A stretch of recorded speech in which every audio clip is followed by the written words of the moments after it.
So this tutorial is designed for people who have some front-end experience and have maybe built themselves a portfolio and have a contact form, but they don't know yet how to make the contact form work.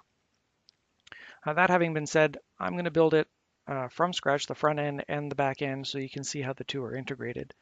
This is what you need to take part in this tutorial. A text editor, I'm going to use Notepad++. You can use whatever you like. A web browser, I'm going to use Firefox. A web hosting server, I'm going to use GoDaddy, and a way to upload files to your host, your serving provider. I'm going to use FileZilla, but you're not even going to see that part. So we're going to start with just a blank text document and save it as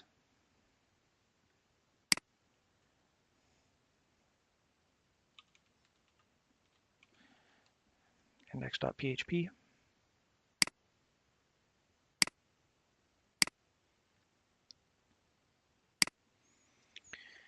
And to get the front end part of it, we're going to use Bootstrap. So Bootstrap, you can go to getbootstrap.com and click on examples.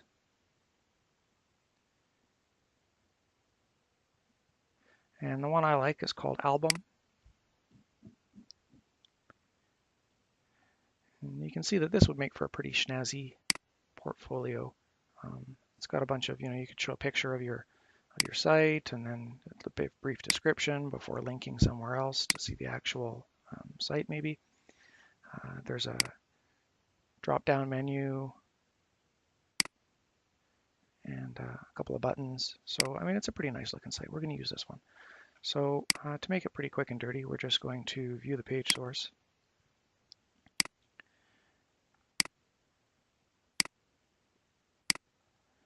And we're going to paste it into our document. Save. And refresh.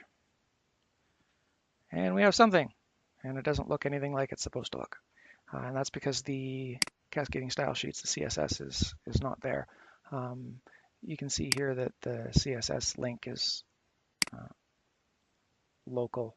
It's in a different file. We're going to change that. If you go back out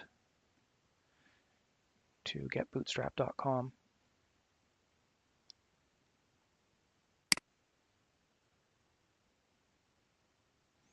and click on Get Started,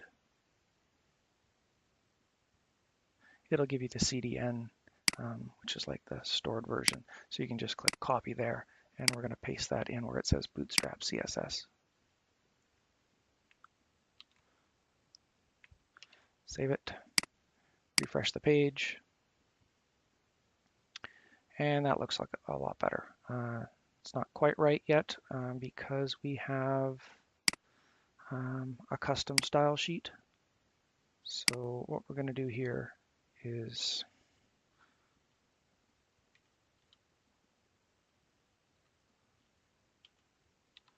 just replace that.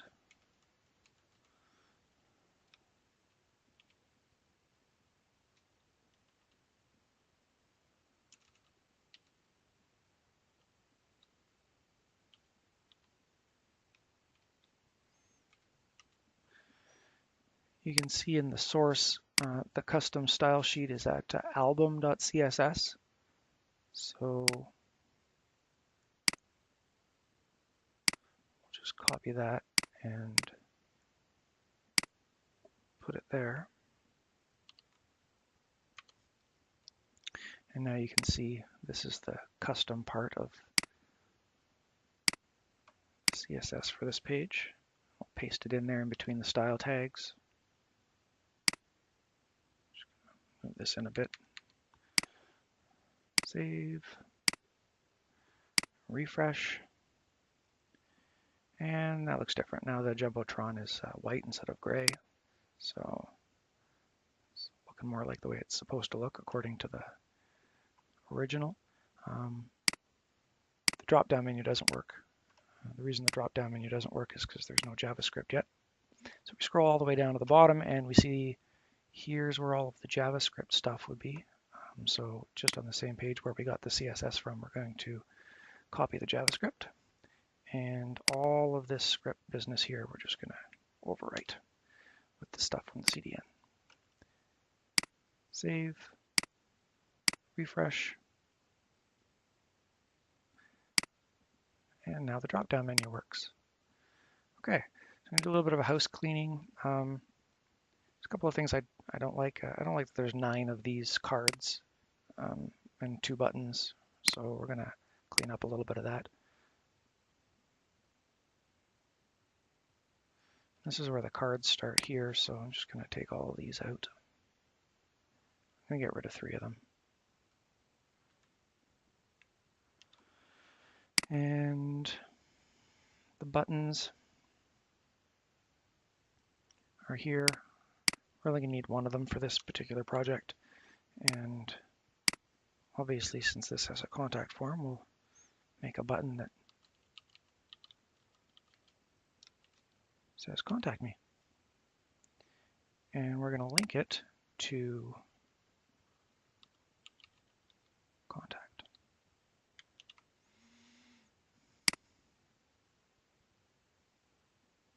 Now we've just got 1 button that says contact me. It doesn't do anything because we don't have an actual section called contact, but and we've got 6 cards.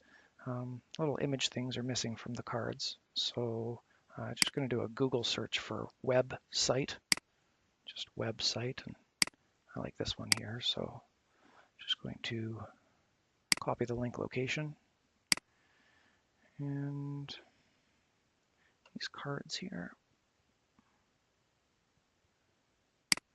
It says data source. We're going to just change that to source and put this in here.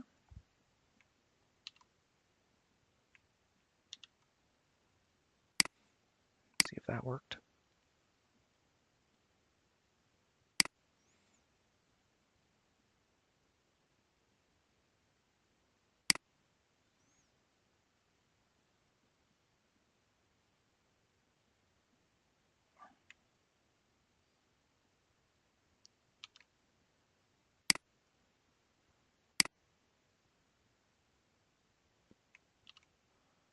Fill these in here.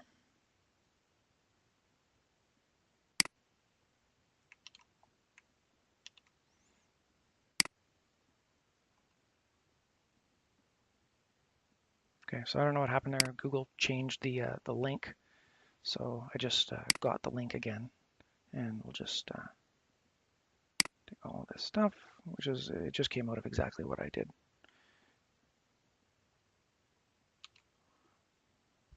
But for some reason, the part that I copied didn't come out right, so I just copied it again. And now we're just going to replace all of these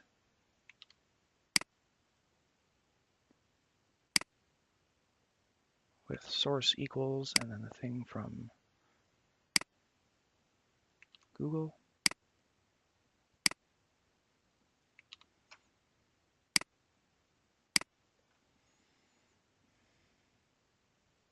There, now that looks a little more professional since there's actually a picture there now.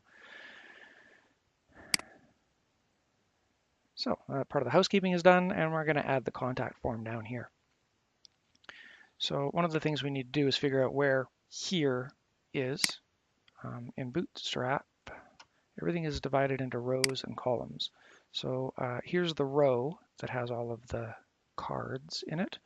And if you click here in Notepad++, you can see that the side here turns red. So if you follow this red thing down, this right here is the end of that div. So I like to put little comments in here so that we know where the stuff is. Since, div, div, div, div, div, I mean, how do you really know? The indentation is not always flawless, and that's why using something like Notepad++ is a little bit more intuitive than, because you click here and it shows you which. But then you got to scroll all the way up. Where's the next one that's highlighted? Oh, there it is. Okay, so we know we're in the right place. So just after this, I'm going to add an HR element.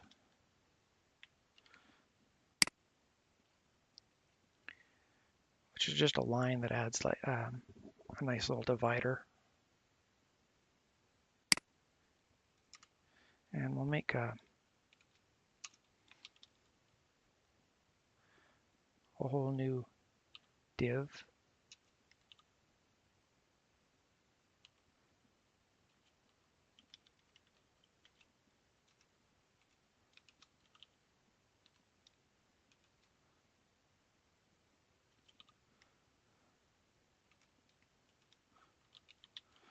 So it's important to put the contact ID equals contact, because now what happens is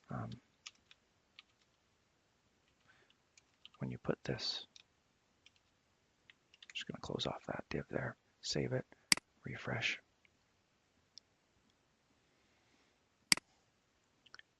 Now when you click on the Contact Me button, it takes you down to the section that's going to be the contact. So that's good.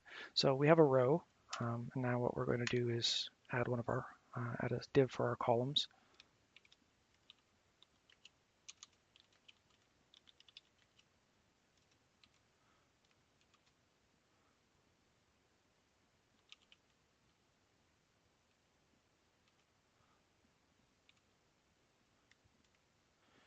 And we're going to make it a medium column,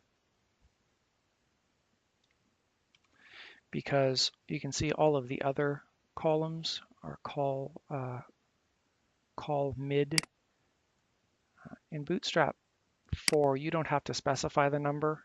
It'll just always add up to 12 automatically. So if I don't specify, then it's just going to make it 12 columns wide, which is fine for our purposes right now. I'll just close out this div.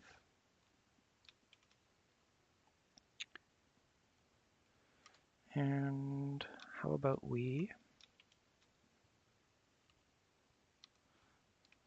throw in Contact Me.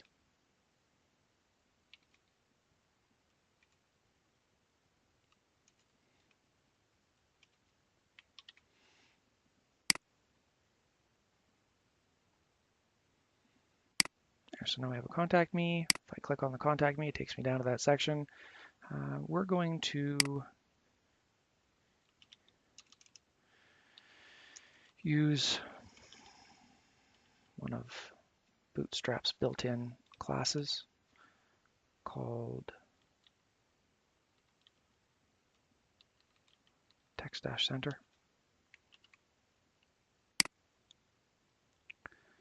And that'll move that over to the middle, so that's good. Now what we need is a form.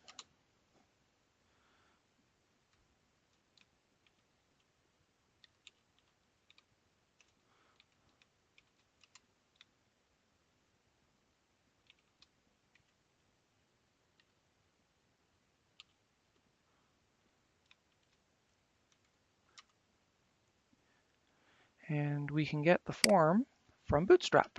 So if you go to Components and Forms,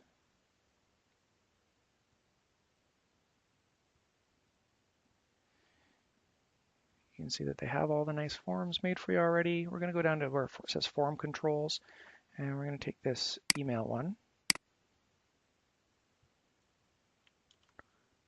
I'm going to put it here.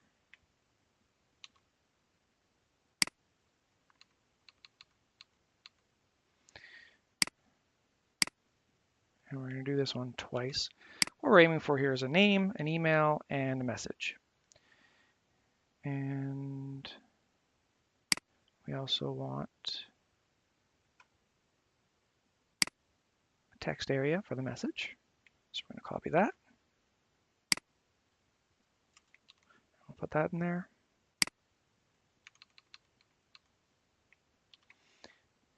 And we're going to need a button. Just scroll up a bit. I have a button.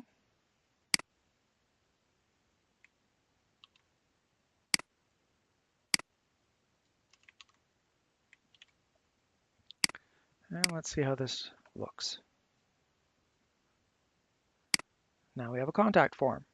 We have two ones that say email address, so we're going to modify these.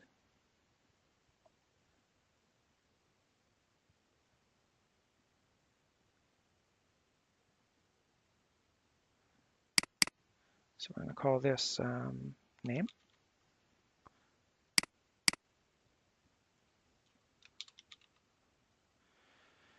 And the input type is text. And the ID can also be name. Now here's the important part. Your form submission will not work without a name field. In this case, we're going to call this one name because it's for the person's name. It can get a little confusing, name equals name, but that's you need a name field. And in this case, it's for the person's name, so that's what we're going to use. And then there's a placeholder, and we can just call that like Pat Smith.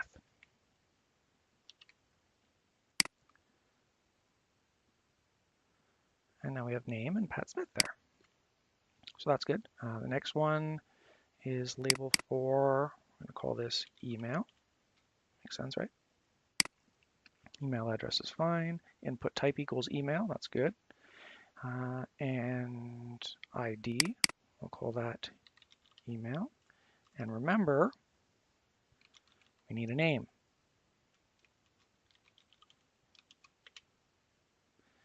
And the placeholder, that works fine. Name at example.com. And the text area, label for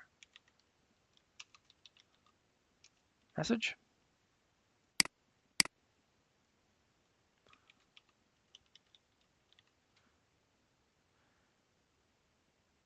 Change the ID to message. And remember, need a name. An ID only helps you out with the HTML portion. The name is what's required for the back end to know what information you're talking about. Then we have a button, a submit, and what does the button need?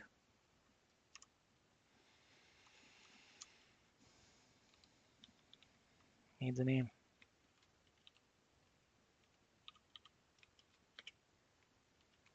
Okay, see how our form's looking.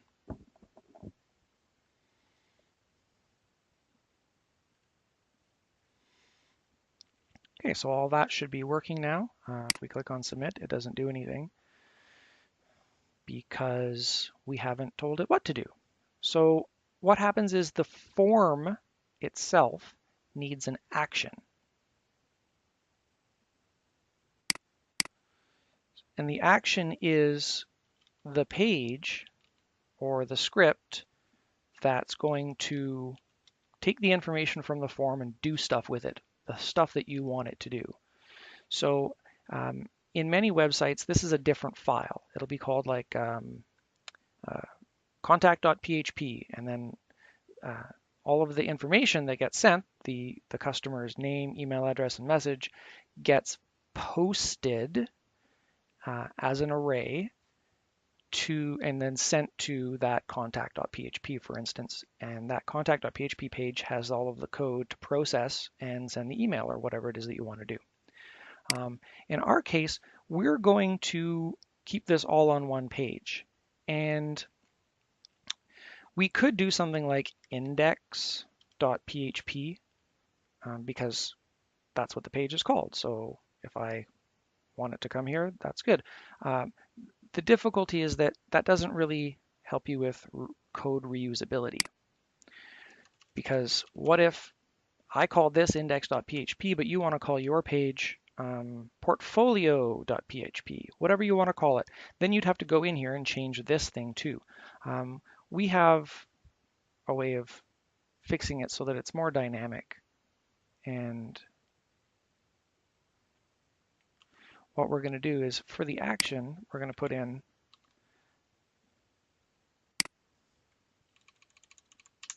action equals, and this is your first introduction to PHP code. So a PHP section starts off with question mark PHP and ends with a question mark and a close brace. So this is your first PHP section. And what it's doing is saying that it's going to call the super global called server, which is it's just going to look and it's going to find out what the server is. So right now our server is localhost. Once I put it up live, it's going to be jcbennett.com. We don't have to change that all the time. So we use this piece of code to get that information dynamically from whatever host that this page is hosted on. And self just means the page itself. So what's going to happen is we're going to take all of the code that processes the mail form and we're going to put it here in this same index.php so that we have everything all in one page. We also need to say that there's a method. So your form method equals post, which makes sense, right? We were just talking about that. And that's saying that it's going to create an array called post, and it's going to put all of the information, being name, email address, and message, into that array, and then send it to the PHP script to process. So I'm not going to type out all of the PHP script one line at a time, because we'll be here forever. You probably see that I'm a little bit slow typing. So what we're going to do is I've posted it all on a GitHub gist.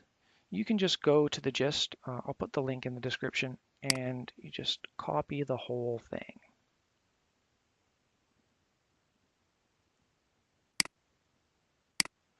And we're going to put it directly underneath the HR here. And you'll see why later on. But there's all of the PHP code now. And I'm going to walk you through it at a bit of a high level, just so you understand what all of this stuff does, generally speaking. So this whole section here, you can see there's a lot of green.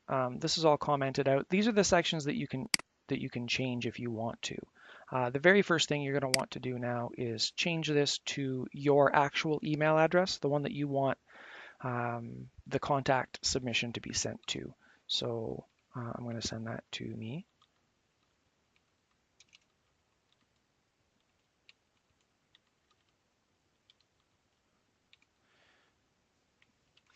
And these are the different types of error messages and subjects. So when the email actually gets sent to me, the subject is going to say contact form submission. You can change that to whatever you like. And then there's 2 error messages here. We'll come back to those. These are things that you can change if you want to. So now basically what happens is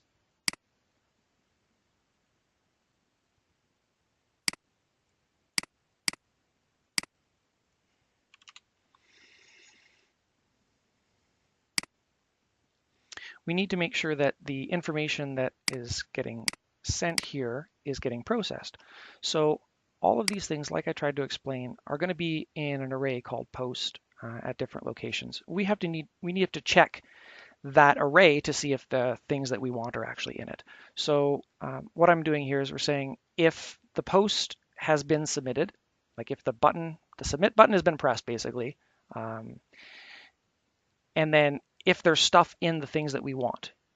If it's empty, then we need to put out an error. And that error says error incomplete, which I've put in a variable here. You did not complete the form, please try again. So right now, if I click on submit, we get an error message. And the error message is here right above the contact me and right below the HR, and that's why we inserted it there, so that it's clearly visible to the form. You can see that causes a bit of a problem though, right? When I click on submit, it takes me all the way back to the beginning of the page, right? Because it reloads the page. And then a user might just click submit and then close and walk away because they didn't see this error message down here. So let's fix that. Right down here where we have PHP echo, the super global for server self, we're just going to put hashtag message. So what it's going to do here is that when you reload the page, it's going to take you back to the ID called message. So let's try that. Contact me takes me down there. If I click on submit, there. Now we didn't get jumped all the way back up to the top of the page. So that's a little bit of a trick you can use for that. So it keeps it down here, keeps the focus here so that the user says, oh, I realize I made a mistake.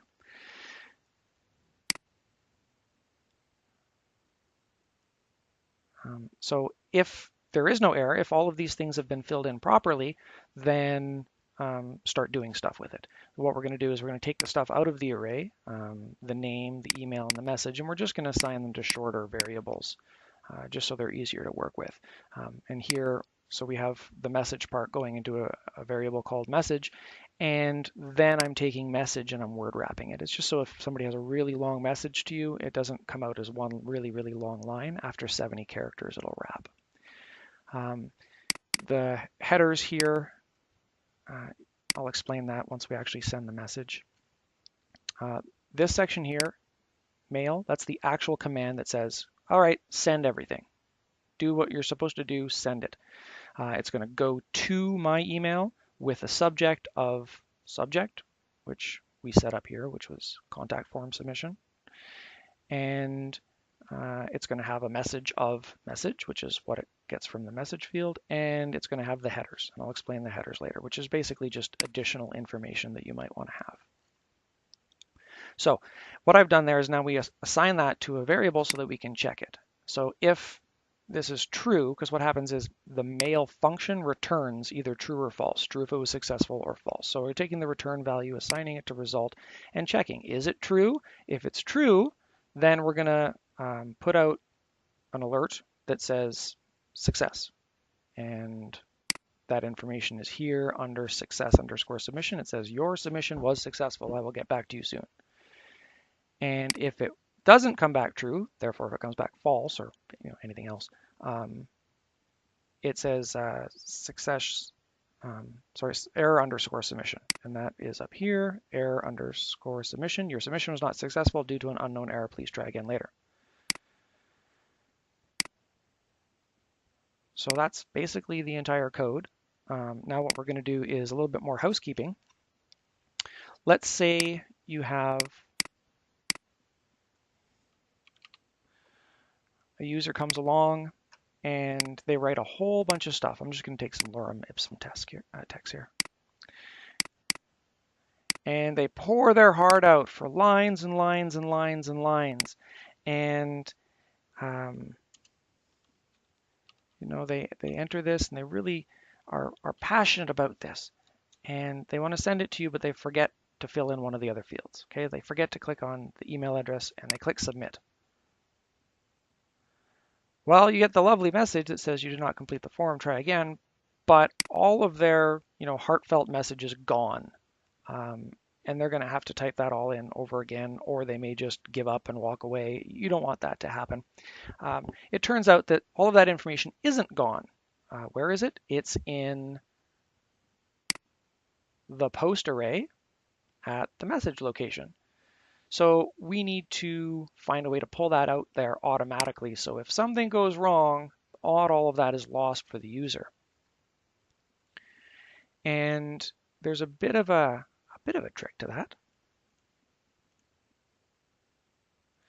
So right now, if I set this to, here's my name field, and it says placeholder equals Pat Smith. But what if I put value equals Joe Blow?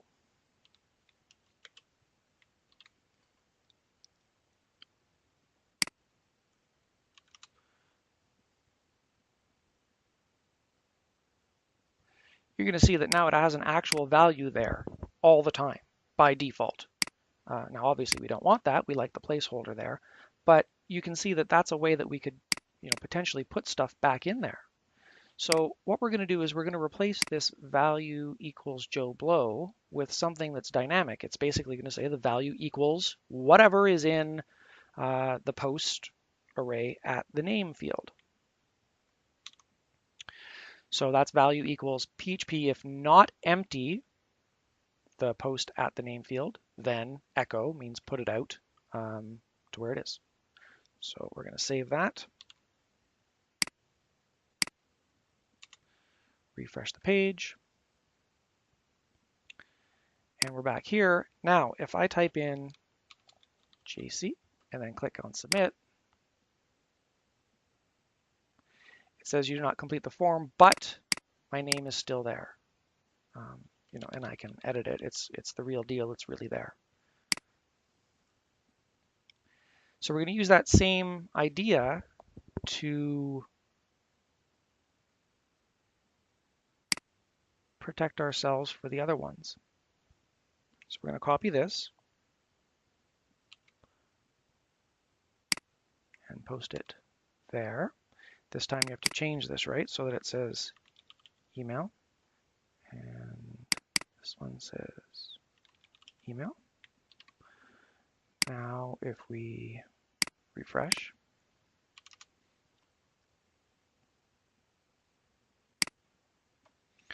and I want to type in stuff,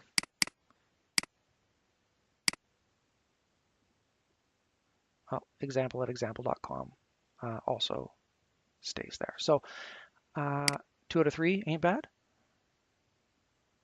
We're going to take it one more time.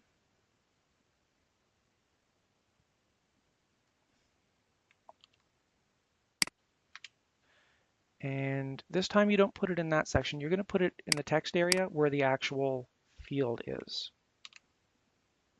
And then we're going to change this to message. And change this to message.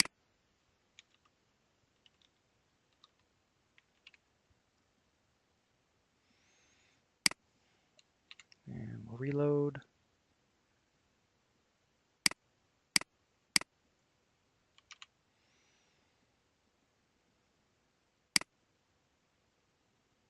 Oh.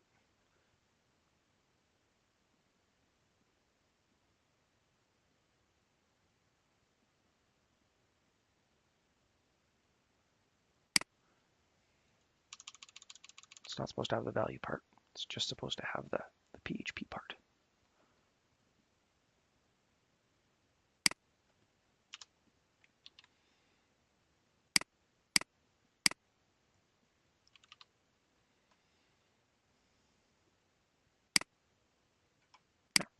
So now if I go and take all of that really long stuff, pour my heart out, you did not complete the form, but all of my stuff is there. So we've added that for making sure that our users don't lose their information if they accidentally forget to fill in one of these items. Now that's all server-side validation. We're going to now add, super quick, it's going to blow your mind, some client-side validation that's inherent to, well, I guess it's inherent to HTML5, but this has got the flavor from JavaScript. Sorry, the flavor from Bootstrap. So now if I click on submit, I get a message already and it says, please fill out this field, which is nice because if we didn't know how to do this special trick here for keeping the information there, and we put all of this, heartfelt stuff in there again and clicked on submit, it would automatically, not submit the form because HTML5 has been told that this is a required field, and since there's nothing in it, we have to fill it out. So we're going to do that. You see it's just the word required, that's all. So after the placeholder there, we're just going to write required again. And for the text area, rows equals 3,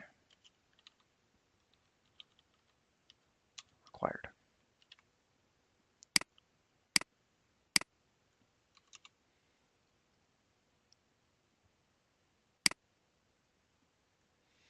And if I click there, I get error messages and what are called focus. So I can enter my name. And if I click on submit again, it says, please fill out this field. Now here's another handy little thing. Because we set the input type to email, HTML5 knows this, And if I type in this and click on submit, please enter an email address. It knows that that's not an email address. So this is some of the great stuff that you may have already learned on the front end part of it. But now we have a redundancy because we have front end validation and back end validation, making this a much more robust contact me form. So now what we're going to do is upload this directly to my web server. So right now, this is where it's going to be hosted, and there's nothing there. So I'm just going to upload that.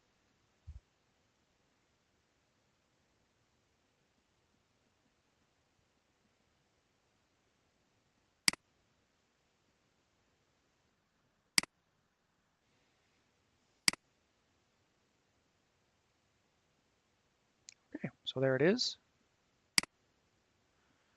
And I've set the email to jc@jcbennett.com. And let's see, there's nothing in there right now. If we're down here, sorry, there's actually something else that I wanted to show you. If we actually fill in all of this stuff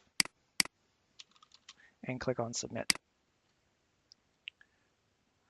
right now you're going to get that error message. Your submission was not successful due to an unknown error. Unfortunately, it's not an unknown error. It's all here. It's gobbledygook. It's horrible. You don't ever want the users to see that. But it's basically because this being my local environment, there's no mail server sitting here, so it can't send the message. And as a result, this condition here is false. Result equals false. And that's why you end up getting this message. But we don't ever want our users to see this. So we're going to do something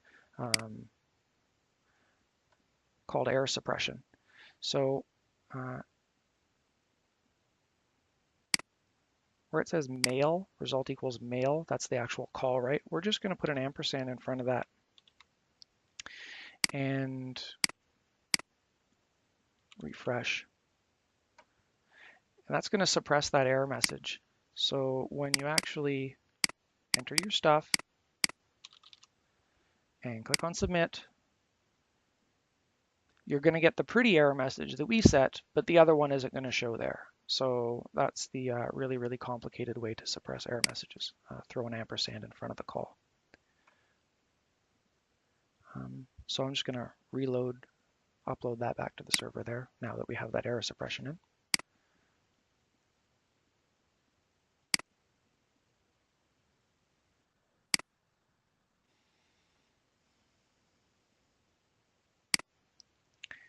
And we're going to let it run. Example@example.com. What I like to do for testing live on the server is I like to put in the time. It's currently 3:13 here, and that lets me see how much of a lag there is. So now I get the message, your submission was successful. I will get back to you soon. Once again, you can change that. It's up here in this section here that says subject, success submission. Your submission was successful. I'll get back to you soon. You can change that if you like, if you don't like that particular message that I chose. Now, of note, the mail server you're using is the server on your host. It's probably a shared mail server, SMTP server. So what happens is your message gets queued behind all of the dozens, thousands, millions maybe that are sitting on that server. So don't expect it to happen super, super quick. You can see that it's not coming in. This is not a reason to be concerned. It's just that your mail has been queued on the server, and until it gets to the front of the queue, it's not going to send, and then it'll take some time for it to come to you. So I'm just going to pause here and pick it back up once that message. Oh, there it is there. Okay, so shows that it came in at 3:13.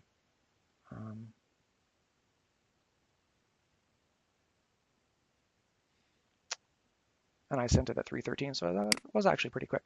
So the from here, the from is going to be like your, it can be whatever. It depends on who. This is like a default for GoDaddy based on my account name or something. So we could make this prettier by changing the headers. You could say the from, and I could change from to like the person's name. So here from, it would say Joe Blow or whatever. However, you can't just change that. You also have to change the email address. And because you're changing the email address from what it actually is. The actual email address is whatever this is. See this server here? So what happens is when you try to send that, the sending server, this thing, if you try to tell it that it's coming from joe@blow.com, two things could happen potentially. Number one, depending on your hosting provider, they could completely reject the sending. It could say, well, you're a spammer, you're trying to spoof somebody's email address, and we're not going to send that. And that's totally possible that actually happens. The other thing is that when you go to send it to somebody, say a Gmail account, well, Gmail knows that you've spoofed that, and it'll say Joe from Joe Blow, um, which is joe@blow.com, and it'll say via all of this stuff. So it knows. And as a result, because it knows, it may apply your spam filter to that. And that way, when our customer sends you a message, you're not going to get it because it's going to your spam or because it's been blocked by the sending server. So I want to save you those troubles and make this a little more portable. So this from thing, don't worry about it. It's the lesser of two evils, and the subject is exactly what you want it to do. Now, what we did here that makes this more convenient for you is in the headers. The extra headers, we set the reply to the email variable. And if you'll remember, the email variable is the user's email that they submitted. So when you open this up and click on reply, it doesn't reply to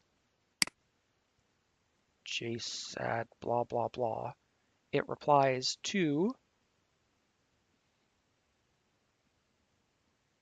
example@example.com, which is the email that we submitted. So that makes it a lot easier for you to just now reply to your customer directly.